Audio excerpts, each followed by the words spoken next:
Shalom, jumpa lagi bersama saya Pendeta Demas Seba dalam sharing kebenaran firman Tuhan pagi hari ini. Kondisi dunia hari-hari ini dalam keadaan yang tidak menentu dan goncang. Tetapi Tuhan kita, Yesus Kristus sampai hari ini tetap memelihara kita. Hari ini saya rindu share tentang satu hal yang dicari banyak orang, ketenangan.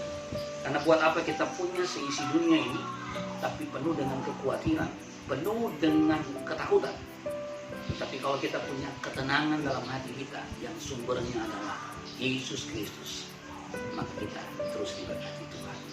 Mazmur pasal yang ke-55 ayat yang ke-7 berkata begini, pikirku, sekiranya aku diberikan sayap burung merpati, maka aku akan terbang mencari tempat yang tenang. Daud berkata dalam ayat ini, kalau dia diberikan sayap merpati, maka dia akan terbang cari tempat yang tenang. Kenapa? Jawabannya satu aja. Di dunia ini tidak ada tempat yang tenang. Tapi dalam Mazmur pasal yang ke-62 ayat yang kedua berkata, hanya dekat Allah saja aku tenang, daripadanya lah keselamatan.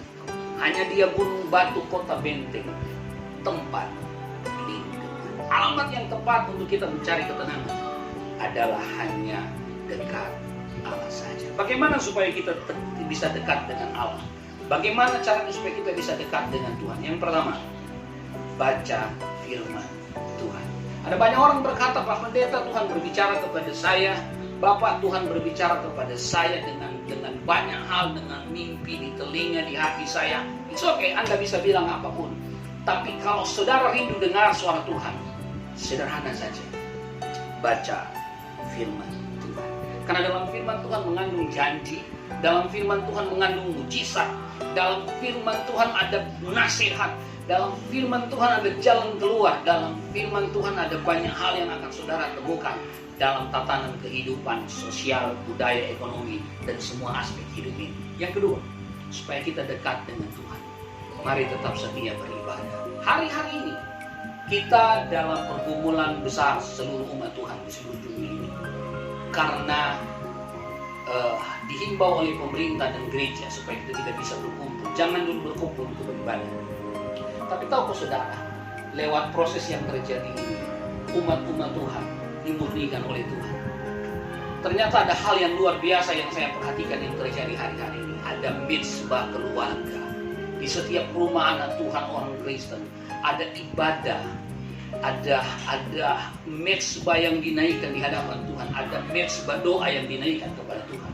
Untuk itu hari-hari ini saya memberitahu, apapun yang terjadi dalam hidupmu, mari tetap beribadah kepada Tuhan. Di rumahmu, suami, istri dan anak-anak, engkau bisa datang beribadah kepada Tuhan. Yosua pernah berkata, terserah engkau mau beribadah kepada Allah yang mana, tapi hari ini aku putuskan, aku dan seisi rumahku akan datang beribadah kepada Allah yang hidup. Yang ketiga, supaya kita dekat dengan Allah, berdoa. Apapun yang terjadi dalam hidupmu, doa adalah nafas kehidupan kita. Apapun yang kau alami hari-hari ini, firman Tuhan berkata, tetaplah berdoa. Yesus memberikan perumpamaan seorang janda miskin datang kepada hakim yang jahat. Setiap hari dia mengetok pintu rumah Bapak Hakim ini dan berkata, Pak Hakim, bela perkaraku. Hakim ini berpikir, daripada saya diganggu setiap hari oleh nenek ini, oleh orang tua ini, mending saya bela perkara dari orang tua ini. Yesus berkata, sedangkan hakim yang jahat saja melakukan hal itu, apalagi Bapamu di surga, Bapa yang sangat baik.